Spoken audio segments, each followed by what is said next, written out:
Is it really Shanghai? I asked myself as I watched recent footage of the city's downtown on a weekend afternoon. The scene was eerily quiet. Few people were seen on mostly empty streets. Instead of the usual shoulder to shoulder crowds, only a few people wandered past rows of closed shops. Many storefronts were empty, with metal shutters pulled down, often plastered with for rent signs. For a metropolis known as China's richest city, the aspiring future financial center of Asia, seeing it so still was jaw-dropping. Shanghai, the crown jewel of China's economy, looked like a ghost town. And this wasn't just one odd street at an off hour. This was central Shanghai at 5 p.m. on a weekend. Prime time for shopping and dining. A few years ago, these areas would be packed with shoppers and tourists. The energy was electric. Now, that energy has evaporated. Shanghai has gone unnaturally quiet, and it's not by choice. In hindsight, some warnings were there by 2023. For example, I saw footage of a suburban Shanghai mall where whole floors were deserted. No shoppers, just bored clerks by idle escalators. People shrugged it off then as just an overbuilt, out of the way mall on a slow day. And indeed, Shanghai's boom years did produce too many malls. So the less convenient ones emptied out first when the economy started to crash. I dismissed it as an outlier at the time too. Fast forward to 2025, and those warning signs have become reality citywide. Now even the prime shopping areas are vacant. Videos from the heart of Shanghai show half the shops closed at an hour that should be peak time, with only a trickle of pedestrians on the sidewalks. It's not isolated. Multiple clips from different districts reveal the same eerie calm. Empty downtown streets, quiet, famous shopping boulevards, even sparsely attended wet markets that once bustled. The city's roar has faded. Even prestigious malls haven't been spared. Take Westgate Mall on Nanjing Road, once filled with luxury boutiques and shoppers. In mid-2024, it shut down nearly all its stores. By August 2024, its only remaining tenant was the US visa office on upper floor. Everything else was shuttered. When a high-end mall in downtown Shanghai turns into an empty shell, you know something is deeply wrong. Locals say this isn't the Shanghai they remember. One longtime resident noted that at a major downtown complex, about 2/3 of restaurants had closed. Imagine that. Most eateries in a prime location gone. He said the city's top shopping street now feels practically dead. He cannot believe how there used to be so many foreigners and locals around, but now the malls are nearly empty. When even lifelong Shanghainese describe their iconic neighborhoods as dead, you know the consumer paradise has collapsed. The street reality is completely at odds with the official story. According to government stats, early 2025 was supposed to be a turnaround. State media claimed home sales and prices jumped in dozens of cities, a real estate rebound. They even singled out Shanghai as the one top-tier city with rising housing prices, after some brief policy boosts, touting it as a safe haven for wealthy investors. On the ground, that narrative looks like pure fantasy. I trust my own eyes and the ordinary people's videos more than the rosy government spreadsheets. You can't have a boom on paper while real malls are empty and shops are closing by the thousands. It doesn't add up. Those numbers simply don't match reality. Frankly, the books are probably being cooked, or at least heavily spun. Think about it. Beijing has rolled out policy after policy to rescue housing and boost spending. If those aren't working, officials have every incentive to fudge data to please their bosses and declare mission accomplished. They also hope to spark FOMO, telling people, oh, prices are rising again, better buy it now, to lure the buyers into the market and prop things up temporarily. Meanwhile, independent data shows a much grimmer picture. In just the first half of 2024, nearly 7,000 retail stores shut down across China. Even big chains like Walmart and Alibaba's Freshbowl closed locations. When thousands of shops are shuttering, any talk of consumer recovery is absurd. Every empty storefront and for lease sign on the street tells the true story, which is why I don't trust the official numbers coming out of China at all. The gap between what they claim and what people see on the street is too wide. Instead, I pay attention to what ordinary folks experience and report, and to indicators that are hard to fake. Those clues point to a much deeper, more troubling reason behind Shanghai's eerie transformation. So what's really going on? Why is Shanghai so empty? It's not just the bad economy. A crucial factor is hiding in plain sight. There may simply be a lot fewer people around now than before. Sure, business is down and people are cautious with their money. Yes, more shopping has moved online. But a recession alone doesn't turn a city into a ghost town. Even in hard times, people still commute and run errands. The chilling truth is that many people in China are just gone. We got a hint of this during the Lunar New Year holiday this year. Normally, even those sleepy hometowns overflow with returning families, fireworks, and festivities. But some videos show the opposite: empty town squares and dark apartment blocks with hardly any lights on at night. That's not people being thrifty. That is whole buildings with no one living in them. The simplest explanation is a sharp population decline, whether due to people moving away or an unusually high death toll.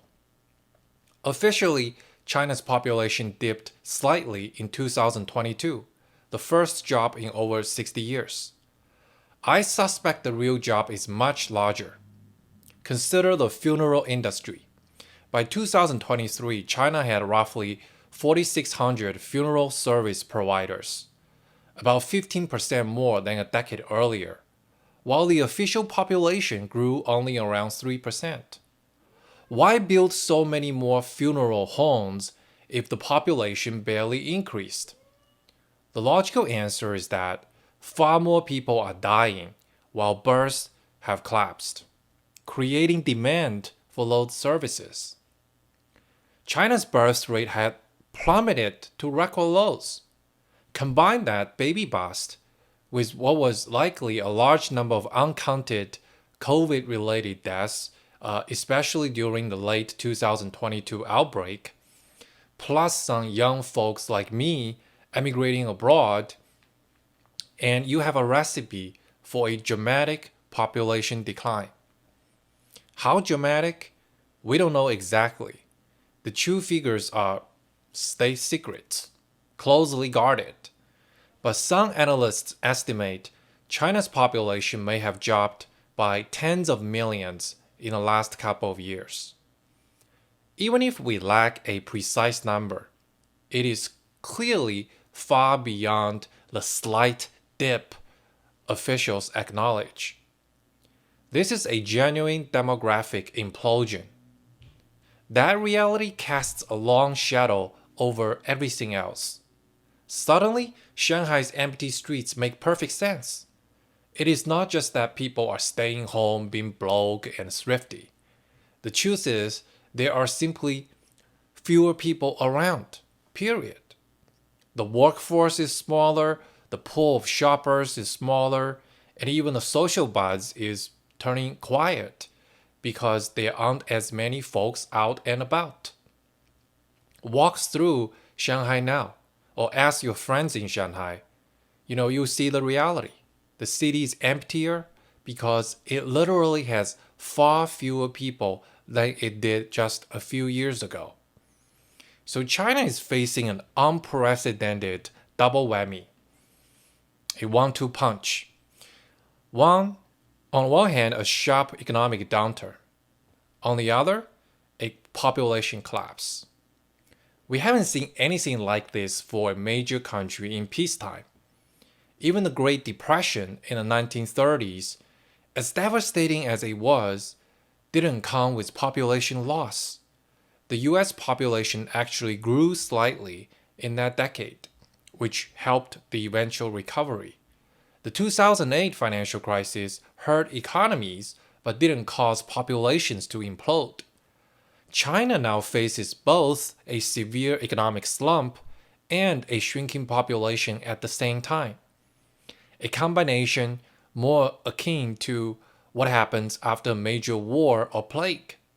Consider medieval Europe's Black Death. The plague wiped out a huge share of the population, and the economy of the time collapsed, taking generations to rebuild. Now, China hasn't lost anywhere near that proportion of people, but even a 5% or 10% population drop means tens of millions of people gone, a shock that will scar the economy for decades. Here's the harsh truth.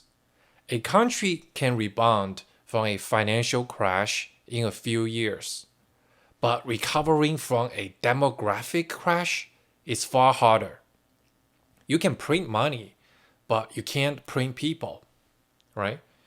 If millions of workers and consumers vanish, that hole will be left for a long time. Less labor, less demand, a vicious cycle that limits any economic recovery. Some say China's slump could be another Great Depression. I say it will be even worse than that, much worse, because of the demographic implosion. Sure, like we have modern technology and medicine on our side, but even with the best policies, and we're not even seeing those yet, it could take decades for China to climb out of this deep hole. On a personal note, I wonder if Shanghai will ever regain its old vibrancy in my lifetime. Many who remember the boom years suspect we might never see a full return to those days. That is a bitter realization for a generation raised on China's seemingly endless rise. Another key factor in Shanghai's demise is its heavy reliance on global trade and investment. That was a tremendous strength in the boom years, but it has become a crippling weakness now that the world is pulling away.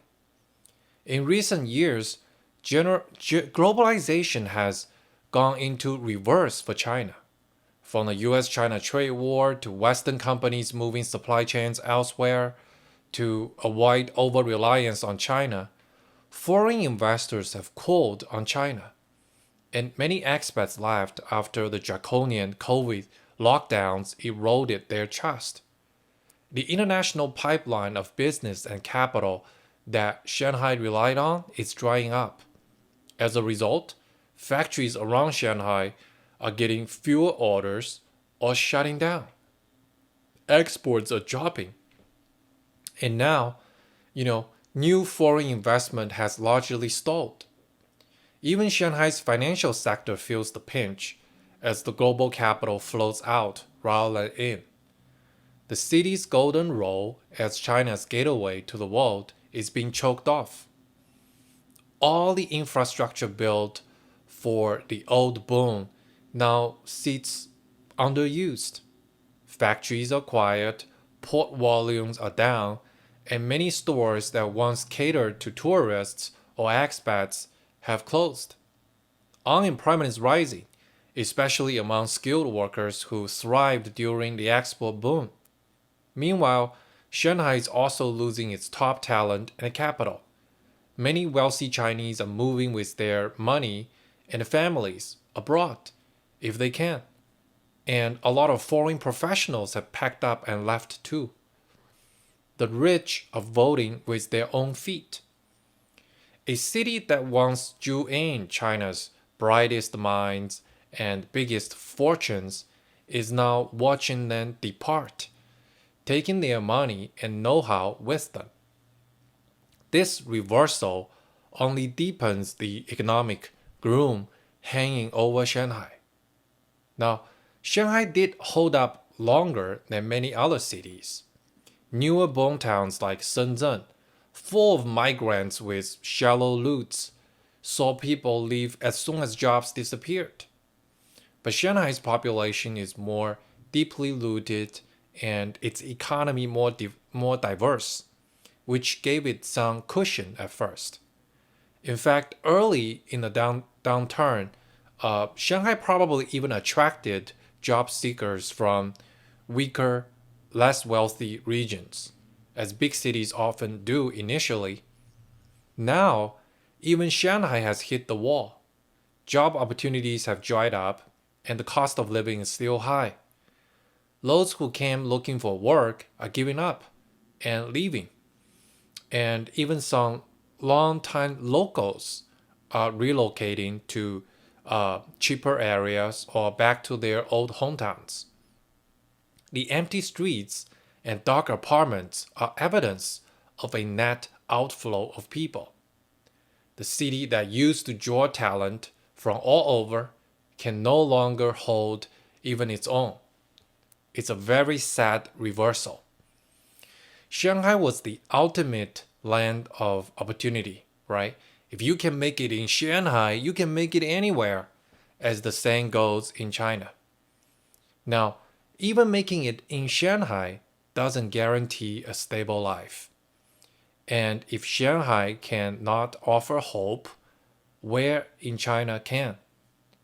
That realization is a huge psychological blow to hundreds of millions of Chinese. Don't forget the trust factor. Shanghai's brutal 2 month COVID lockdown in 2022 shattered many residents' confidence in the authorities. After being sealed in their homes and struggling for food and medicine, plenty of middle class locals and expats decided to plan their exit from China. That event showed that even cosmopolitan Shanghai wasn't safe from the government's harshest measures, and it dealt a lasting blow to the city's appeal. All these forces, economic, demographic, deglobalization, and political, have finally overwhelmed Shanghai's resilience. Shanghai was essentially the last domino to fall. Seeing it like that is both validating it's frightening and validating at the same time. If even mighty Shanghai is in this much trouble, it is clear that it's not a temporary slump. It's a profound crisis. Shanghai's dimming lights symbolize the faltering of China's economic miracle. For decades, it was the showcase of China's rise. Now it's a cautionary tale. If even Shanghai can wither, no part of China is immune. Shuttered shops and silent streets are more than statistics. They are a human story of hopes dashed and anxiety rising. People are realizing the era of breakneck growth is over, and a long grinding downturn is here. There's shock in the air because a whole generation knew nothing but expansion. Now the rug has been pulled out from underland. You can see it everywhere. People are afraid to spend, worried about their jobs and their retirement savings. Businesses that thrived for years have gone under. New graduates cannot find job. Families quietly mourn loved ones lost in the pandemic. Losses Beijing downplays. And those who can are trying to get their money and even their families out of the country. There's no quick fix for this crisis. So far, the government remains in denial, offering band-aids, those tiny rate cuts, token stimulus, slogans to boost confidence. None of that fixes the core issues. You can't force people to have babies or undo the pandemic's toll. And you can't make consumers spend when they're scared. Once trust is lost, it's hard to regain. And right now, trust in the future and in the leadership is plummeting. To observers like me, Shanghai's decline confirms that long predicted collapse is underway. We warned that China's debt-fueled demographic defying boom was unsustainable, and now it's coming apart. It's sobering and very sad. I take no joy in seeing ordinary Chinese families suffer. In Shanghai, it's the everyday people losing jobs, shuttering businesses, watching their home values crash. The human cost is immense. The takeaway is clear. The idea of endless growth was an illusion.